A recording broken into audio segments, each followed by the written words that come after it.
June 2 Telangana ఆవిర్భావ దినోత్సవం 10 వసంతాలు పూర్తి చేసుకుంటున్న తరంలో తెలంగాణ ప్రభుత్వం దశాబ్ది వేడుకలకు సిద్ధమవుతుంది. రాష్ట్ర వ్యాప్తంగా కూడా తెలంగాణ సంబరాలు అంబరాన్ని అంటుతున్నాయి. మనతో పాటు పెద్దపల్లి ఎమ్మెల్యే దాసరి మనోహర్ రెడ్డి గారు ఉన్నారు. వారిని అడిగి మరిన్ని వివరాలు తీసుకుందాం.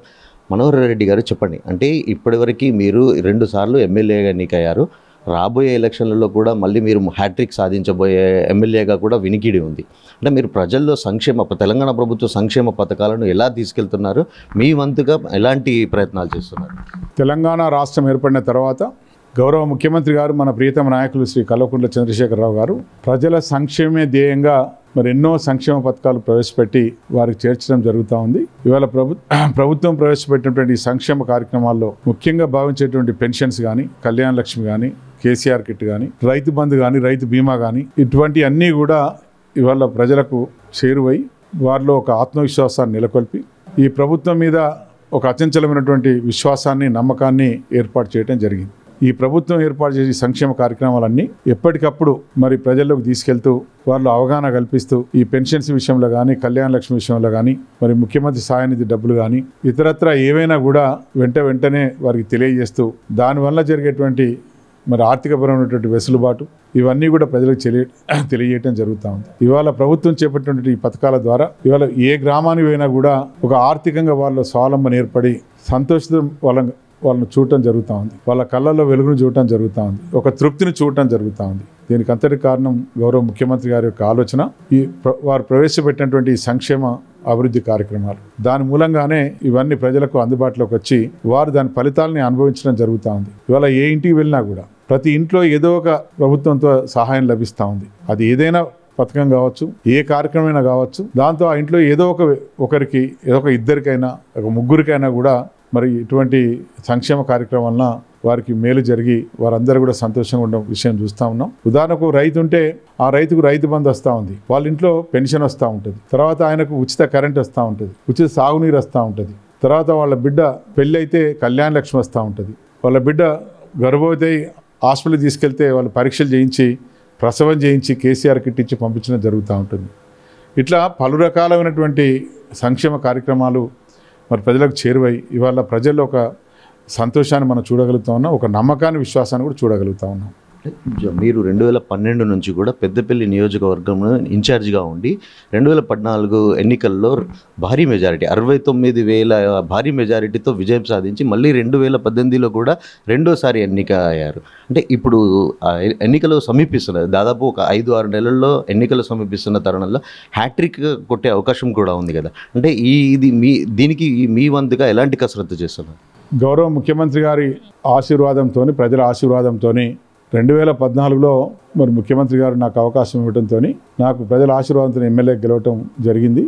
ప్రజల నమ్మకాన్ని, విశ్వాసాన్ని నెలకొల్పే విధంగా మొదటి టర్మ్లో పనిచేయడం జరిగింది. ఆ నమ్మకం, విశ్వాసంతోనే మళ్ళీ తిరిగి ఎన్నికల్లో ముఖ్యమంత్రి గారు నాకు అవకాశం ఇవ్వడంతో మళ్ళీ రెండవసారి నాకు ప్రజలు నన్ను ఆశీర్వదించి గెలిపించడం జరిగింది. అట్లాగే మూడోసారి కూడా ముఖ్యమంత్రి గారి ఆశీస్సులతోని మళ్ళీ ప్రజల ఆశీర్వాదం కొరకు నేను సిద్ధపడటం జరుగుతూ ఉంది. తప్పకుండా ముఖ్యమంత్రి గారి ఆశీస్సులతోని మూడోసారి కూడా ఎన్నికల్లో నిలబడి ప్రజల అభిమానాన్ని పొంది తిరిగి గెలుస్తానని విశ్వాసం నాకుంది. దానికి ముఖ్యమైన కారణం ఒకటే, ప్రతినిత్యం ప్రజల్లో ఉండి, ప్రజలకు అందుబాటులో ఉండి, ప్రజలకు అవసరమైనటువంటి సేవల్ని ఎప్పటికప్పుడు వారికి చేరుస్తూ, వాళ్ళ కుటుంబంలో ఒక మనిషిగా, వాళ్ళలో ఒక మనిషిగా నేను వాళ్ళ మధ్యలో ఉండి వారికి సేవలు అందించడం ఒక కారణం. అట్లాగే అతి ముఖ్యమైనటువంటి కారణం ప్రభుత్వం ఇస్తున్నటువంటి సంక్షేమ ఆర్థిక కార్యక్రమాలు, సంక్షేమ అభివృద్ధి కార్యక్రమాలు. ఈ సంవత్సరం కూడా మళ్ళీ రెండవసారి ప్రభుత్వం వచ్చిన తర్వాత వారికి 2016 పెన్షన్ ప్రజలకు చాలా దానివల్ల మేలు జరిగింది. అట్లాగే మళ్ళీ కొత్తగా పెన్షన్స్ ఇవ్వటం కూడా ప్రజలకు మరింత మేలైంది. అట్లాగే రైతు బంధు ద్వారా, రైతు బీమా ద్వారా, పెన్షన్స్ ద్వారా, ప్రభుత్వం ఇస్తున్నటువంటి ఈ కేసీఆర్ కిట్ కావచ్చు, ఆరోగ్య లక్ష్మి కావచ్చు, తర్వాత ఇటువంటి పథకాల ద్వారా ప్రజలకు చాలా గొప్పగా సేవ చేయడం జరుగుతూ ఉంది. గతంలో ఎన్నడూ లేని విధంగా వైద్య రంగంలో కూడా ప్రజలకు ఒక విశ్వాసం, నమ్మకం పాదుకొలపడానికి ఏర్పడి ఇవాళ ప్రజలు కూడా ఆసుపత్రికి వెళ్ళి ఉచితంగా చేయించుకోవటం జరుగుతూ ఉంది. ఇవన్నీ వీటి మూలంగా ఇంకా అన్నిటికంటే ముఖ్యంగా ప్రజలకు, రైతులకు కావాల్సినటువంటి కరెంట్ అంటే విద్యుత్ శక్తి కూడా వారికి అందించడం జరుగుతూ ఉంది. ఉచితంగా రైతులకు ఉచితంగా అందించడం జరుగుతూ ఉంది. సమాజంలోని విభిన్న వర్గాలకు వారికి కూడా రాయితీలు ఇవ్వడం జరుగుతూ ఉంది. మా దళిత సోదరులకు ఇచ్చేటువంటి ఉచిత వ్యక్తి రాయితీ కానీ, మా నాయి బ్రాహ్మణులకు ఇచ్చేటువంటి రాయితీ కానీ, తర్వాత ఇంకా ఇతరులకు ఇచ్చేటువంటి రాయితీ కానీ, ఇవన్నీ కూడా వారికి మేలు చేస్తున్న సందర్భాలు. అందుకే వీటన్నిటిని ఎప్పటికప్పుడు ప్రభుత్వం ఇచ్చేటువంటి కార్యక్రమాలని ప్రజల్లోకి తీసుకెళ్తూ, మరి ప్రభుత్వం గౌరవ ముఖ్యమంత్రి గారు చేస్తున్నటువంటి కార్యక్రమాల్ని మరింత గొప్పగా వారికి అందుబాటులోకి తీసుకొచ్చి వారికి తెలియజేస్తూ వారిలో ఒక నమ్మకాన్ని పాదుకొల్పడం జరుగుతూ ఉంది. ఇక్కడ ఉన్న మాజీ ఎమ్మెల్యే కాంగ్రెస్ పార్టీకి చెందిన చింతకుంట విజయరామనారావు కూడా ఒక బలమైన అభ్యర్థిగా ఉన్నారు.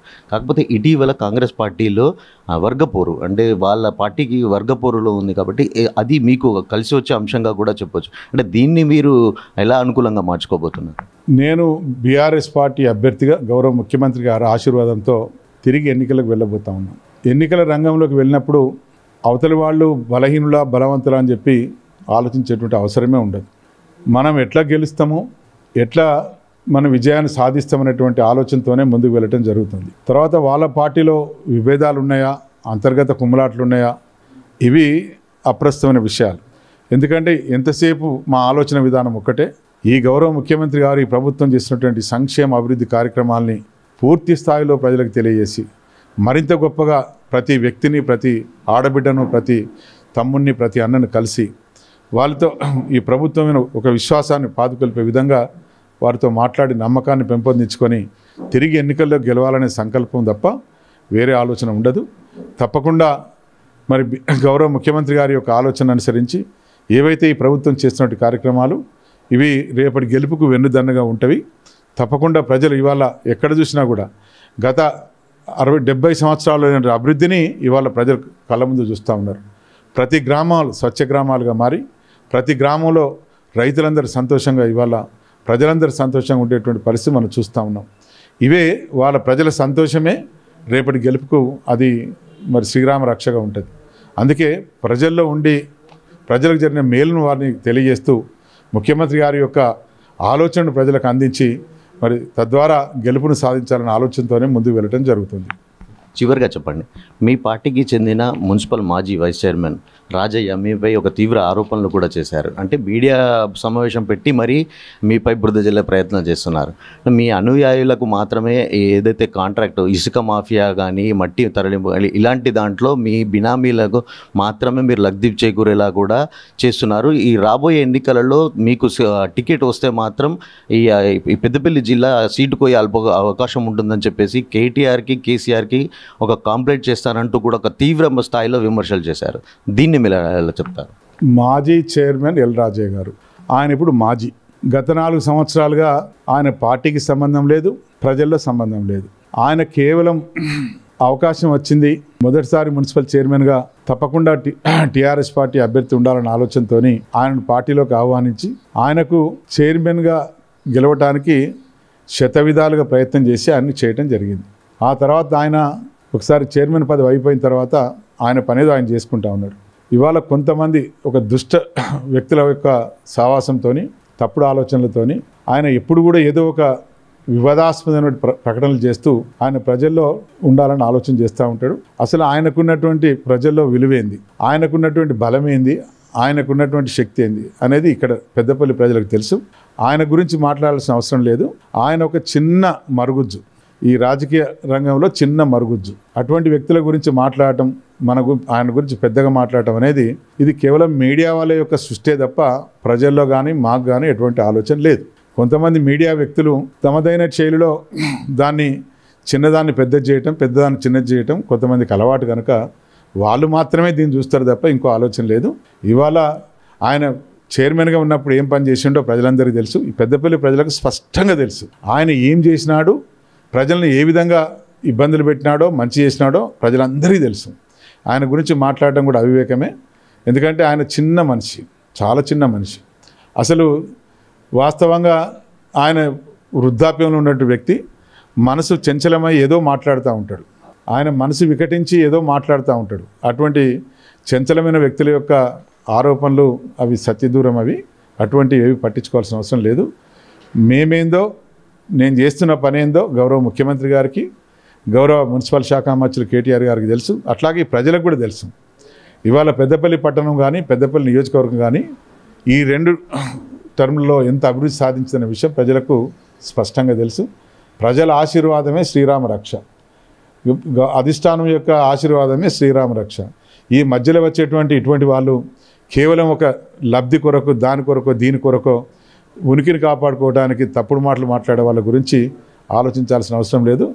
ఇది నేను అనుకుంటా ఇది కొంతమందికి ఇదొక అంటే సాడిస్టిక్ మెంటాలిటీతో మాట్లాడే ఆలోచన. కొంతమంది దాన్ని పెద్దగా చేసి అంటే ఆనందాన్ని అనుభవించే ఆలోచనతో ఉంటారు తప్ప వాళ్ళ వల్ల ప్రజలకు మేలే లేదు, ఇతరులకు దాని గురించినటువంటి అవసరం కూడా లేదు. ఇవాళ పెద్దపల్లి పట్టణంలో ఆయన మాట్లాడినా అంటే ఆయన గురించి ఎవడు పట్టించుకునేవాడే లేడు.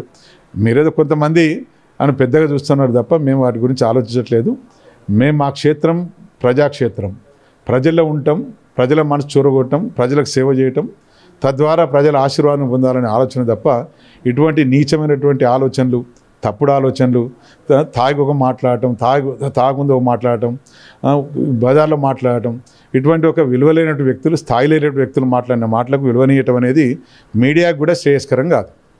మీడియా మిత్రులకు కూడా నేను మనవి చేస్తా ఉన్నా, ఏదైనా మాట్లాడేటప్పుడు, ఏదైనా ఎవరైనా మాట్లాడేటప్పుడు వాళ్ళ స్థాయి ఏంది, వాళ్ళ హోదా ఏంది, వాళ్ళ ఆలోచన విధానం ఏంది, వాళ్ళు ఏం చేసిండ్రు ప్రజలకు అనేది కూడా ఒకసారి పరిణలోకి తీసుకోవాలని చెప్పి మా మీడియా మిత్రులకు నేను విజ్ఞప్తి చేస్తూ ఉన్నా. దయచేసి కోరంతలు కొండంతలు చిలువలు పలవలు చేసి ఏదో ప్రళయం ఆకాశం తూట్లు పడిపోయిందన్నట్టుగా చేస్తే అది ప్రజలే నిర్ణయిస్తారు దేన్నైనా. అందుకే ఈ విషయంలో నేను ఎక్కువ మాట్లాడదలుచుకోలేదు. తర్వాత ఆయన చాలా సంతోషం, ఆయన గురించి నేను ఎక్కువ మాట్లాడితే నేను ఒకటే నిర్ణయం చెప్పినాను, ఆయనకి మధ్యలో మనసు వికటించింది, చంచలమైంది, ఆయన మనసు ఒక స్థిరమైనటువంటి మనసుగా లేదు. ఆయన ఏం మాట్లాడుతుండో ఆయనకే తెలియని పరిస్థితిలో ఉన్నాడు. వాస్తవంగా నేను ఇచ్చే సలహా ఒకటే, ఆయన హాస్పిటల్కి వెళ్ళి ఒకసారి ఆరోగ్యాన్ని పరీక్ష చేయించుకొని ఆరోగ్యాన్ని కుదురపరుచుకుంటే మంచిదని చెప్పి నా సలహా. తన రాజకీయంగా అభివృద్ధిని ఓర్వలేకనే కొంతమంది దుష్ప్రచారం చేస్తూ తనపై అభాండాలు వేస్తున్నారని చెప్పి కూడా దాసరి మనోహర్ రెడ్డి చెప్తున్న పరిస్థితి. ముఖ్యమంత్రి కేసీఆర్ పరిపాలన, తెలంగాణ రాష్ట్ర సంక్షేమ పథకాలు తనను ముచ్చటగా మూడోసారి పట్టం కట్టి పెద్దపల్లి ప్రజలు తనను ఆశీర్వదిస్తారని కూడా చెప్తున్నారు. కెమెరా పర్సన్ అరుణ్తో శ్రీకాంత్, అమ్మా న్యూస్, పెద్దపల్లి జిల్లా నుంచి.